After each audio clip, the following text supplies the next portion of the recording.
teny fiainana.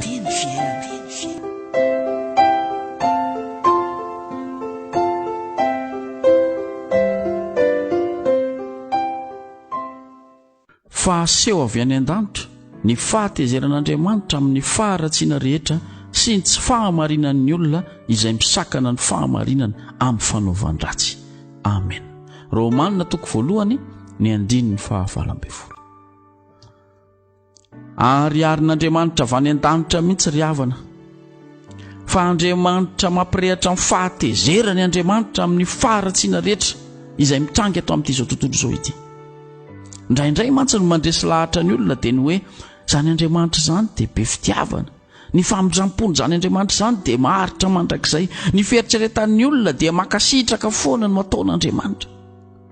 Androany dia hampalalana anao olombelona mpanota io, fa mirehatra amin'ny fahatezeran'Andriamanitra mijery ny faharatsianao sy ny fiainanao, ny fiainan'ny olona amin'ny tsy fahamarinana indrindra moa, fa ny kristianina miaina ny tsy fahamarinana mampirehatra amin'ny fahatezeran'Andriamanitra zany. Indraindray mantsy ianao miondal malemy amin'ny fiadanana tsy marina. Inona ny atao hoe fiadanana tsy marina? Ilay mihevitra foana hoe be famindram-po Andriamanitra, be fitiavan'Andriamanitra, izaho dia efa olom-boa avonjy ka mahazo manao izay tiako atao rehetra aho. Io ilay fiadanana tsy marina io, handiso fanantenananao ny finoanao an'izany ka hoe mahazo manao ny tianao atao ianao satria efa tonga zanak'Andriamanitra, efa vita batisy ianao mba mandray ny fanasan'ny tompo ihany indraindray, noho izany na manao foana kely aza indraindray dia mamindra fo Andriamanitra. Androany dia ambara aminao mahitsy, Andriamanitra dia makahala fahotana. Halan'Andriamanitra ny ota ry havana. Mampirehatra amin'ny fahatezeran'Andriamanitra zany satria toa fanamasoana azy zany, toa fanaovana tsinitsinina azy ny fanatanterahana ny fahotana, toa fampitoviana amin'Andriamanitra amin'ny zavatra tsy misy dikany ny fanatanterahana an'izany. Ary amin'Andriamanitra dia olona miombona amin'ny Satana ny miroso amin'izany fiainam-paharatsiana izany eto an-tany. Androany ianao raha miaino ity tenin'Andriamanitra ity vao mifoha maraina, tsy fantatra izay ho programanao androany, fa raha misy fikasana anao ratsy dia raha vaoja ao ankitriny izao.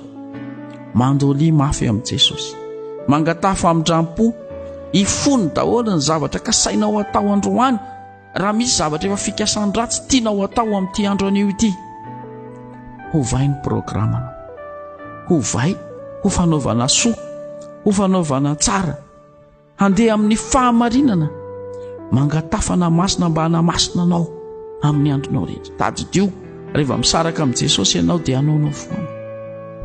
Ten'izao aloha, raha mbola tsy nanokatra Baiboly ianao dia sokafo amin'ny Baiboly rehefa avy eo dia mamaky tenin'Andriamanitra.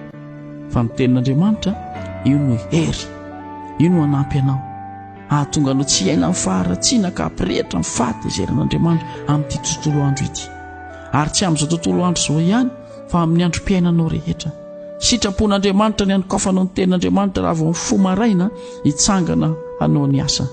Tsarovy ary androany fa mirehatra amin'ny fahatezeran'Andriamanitra amin'ny faharatsiana ho an'izay olona manao ny marina kosa nefany, ho an'izay olona mijoro vavolombelona ny anaran'i Jesosy kosa nefa dia tsarovy ampiariarian'Andriamanitra azy ny fitiavana, ny fifaliana, ny fiadanana, ka ny mpanompon'Andriamanitra dia ataon'Andriamanitra miavaka. Ho tahiny ianao raha hivoaka ny tokantranonao, ho tahiny koa ianao raha hiditra amin'ny tokantranonao raha riva, ho tahiny ny fiainanao rehetra. Amen.